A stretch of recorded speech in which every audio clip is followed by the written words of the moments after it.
आप सभी का स्वागत है हमारे YouTube चैनल माइटी पास्चरल कम्युनिटी पर। आज की इस वीडियो में हम बात करेंगे भारत के उन ताकतवर किलों के बारे में जिनके बिना भारत का सुरक्षित रहना असंभव था, साथ ही जिनका निर्माण कराया भारत के गडरिया शासकों ने। वीडियो को शुरू करने से पहले दोस्तों, अगर आपने हमारे YouTube चैनल को अभी तक सब्सक्राइब नहीं किया तो सब्सक्राइब कर लीजिए। साथ ही साथ वीडियो को लाइक और ज़्यादा से ज़्यादा शेयर कीजिए ताकि इस प्रकार की जानकारी बाकी लोगों तक भी पहुंचे। और दोस्तों, आने वाली वीडियो को देखने के लिए आपको हमारे YouTube चैनल के बेल आइकन को भी ज़रूर दबाना पड़ेगा, इसीलिए बेल आइकन को भी ज़रूर दबाइए। दोस्तों, भारत में गडरिया राजाओं और उनके द्वारा बनाए गए किलों का इतिहास बहुत प्राचीन है। अगर हम भारत के सबसे प्राचीन किलों की बात करें तो दोस्तों, सबसे पहले भारत में नगरों का बनना शुरू हुआ था सिंधु घाटी सभ्यता में।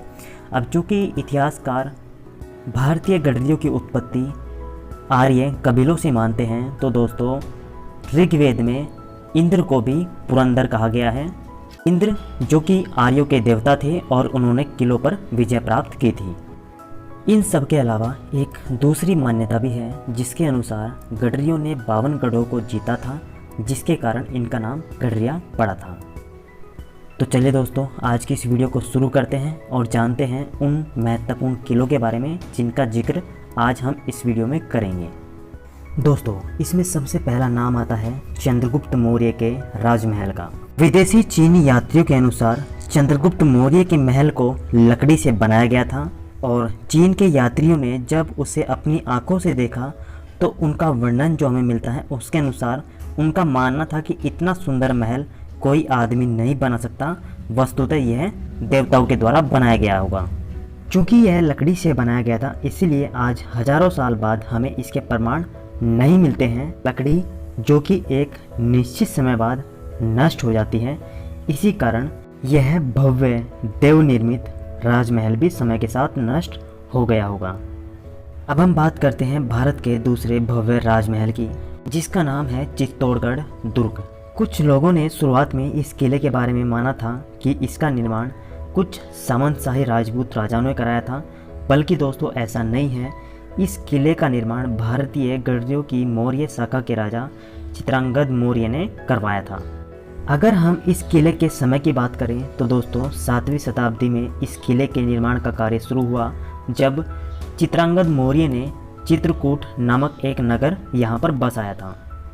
इस चित्रकूट नगर को ही बाद में चित्तौड़ कहा गया।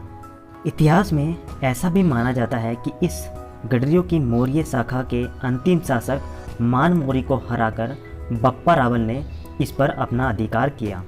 इसके बाद इस किले का इतिहास सामंतशाही राजपूत राजाओं के इतिहास के साथ जुड़ गया और कुछ इतिहासकारों ने यहाँ पर भ्रम पैदा किया कि इस किले का निर्माण भारत के सामंतशाही राजपूत राजाओं ने करवाया था। अगर हम इस किले के निर्माण की बात करें तो दोस्तों, इस किले के निर्माण की जो योजना बनाई गई है वह सबको अचंभित करने वाली है। यह किला एक ऊंची पहाड़ी पर बना हुआ है। इसमें प्रवेश करने के लिए कोई एक दरवाज़ा नहीं है। इसमें 7 दरवाजे बनाए गए हैं जो थोड़ी थोड़ी दूरी पर बनाए गए हैं। इसी कारण इस किले में शत्रुओं का प्रवेश करना असंभव था। आज की इस वीडियो में आगे बढ़ते हुए हम बात करते हैं ऐसे ही एक दूसरे ताकतवर किले के बारे में, जिसका नाम है ग्वालियर का किला। अगर हम वर्तमान सिचुएशन की बात करें तो दोस्तों, यह स्थित है ग्वालियर शहर के एक गोपांचल पर्वत पर। स्थानीय लोगों की मान्यताओं के अनुसार इस किले का निर्माण गडरियों की बघेल शाखा के राजा सूरजसेन पाल ने कराया था। बाद में जब यहाँ पर सामंत राजाओं का शासन आया तो उन्होंने भी यहाँ पर थोड़े थोड़े निर्माण कार्य कराए, जैसे गुजरी महल का निर्माण इत्यादि। अगर हम इस किले के इतिहास की बात करें तो दोस्तों, शुरुआती लगभग 900 सालों तक यहाँ पर पाल राजाओं ने शासन किया।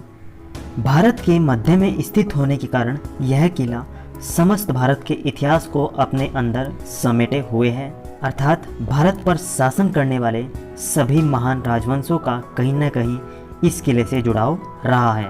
ग्वालियर का किला भारत के सर्वाधिक मजबूत किलों में सर्वश्रेष्ठ माना जाता है। इसीलिए दोस्तों, भारत पर शासन करने वाले हर उस राजवंश ने इसे प्राप्त करने की कोशिश करी जिसकी इच्छा समस्त भारत पर शासन करने की रही थी। अगर हम ग्वालियर के किले पर शासन करने वाले शासकों की राजवंशों की एक सूची देखें तो दोस्तों इसमें सबसे पहला नाम आता है पाल राजवंश का, जिन्होंने इस किले पर लगभग 6वीं शताब्दी से लेकर 15वीं शताब्दी अर्थात लगभग 900 साल तक शासन किया।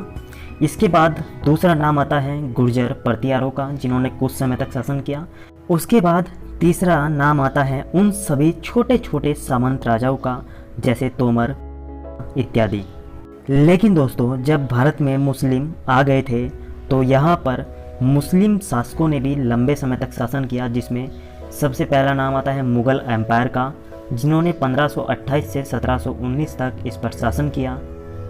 इसी बीच यहाँ पर कुछ समय तक शेरशाह सूरी के अर्थात सूर राजवंश के सेनापति हेमू ने भी इसे अपने अंडर रखा। बाद में मुगलों के पतन के समय और जब मराठों ने उत्तर में विस्तार किया तो दोस्तों मराठों ने भी इस किले पर अपना आधिपत्य किया। उसके बाद जब ब्रिटिश सत्ता भारत में आई तो अंग्रेज़ों ने भी इस किले को अपने अंडरटेकिंग लिया। और दोस्तों वर्तमान अगर समय की बात करें तो वर्तमान समय में यह भारत की केंद्रीय सरकार अर्थात सेंट्रल गवर्नमेंट ऑफ इंडिया के पास अभी भी है।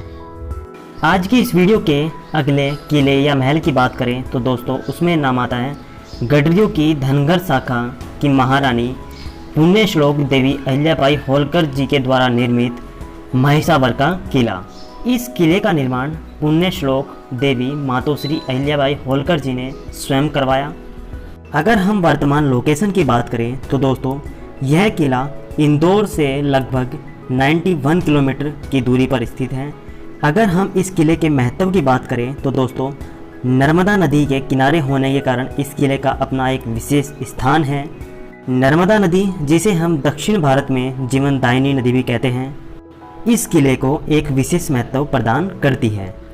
जब इस किले का निर्माण मातोश्री अहिल्याबाई होलकर जी ने करवाया था तो इसका चुनाव नर्मदा नदी के कारण ही किया गया था। इस किले को बनाते समय मातोश्री अहिल्याबाई होलकर जी की राजनीतिक दूरदृष्टि यह थी कि अगर किसी कारण भविष्य में कोई विदेशी राज्य उन पर हमला कर दे और उनके स्थल रास्तों को रोक दे तो वो पानी के रास्ते, नदी के रास्ते युद्ध के लिए अपनी सेनाओं की आवाजाही करती रहे, अर्थात सेनाएं सुचारू रूप से लड़ती रहें और मराठा साम्राज्य की रक्षा करती रहें।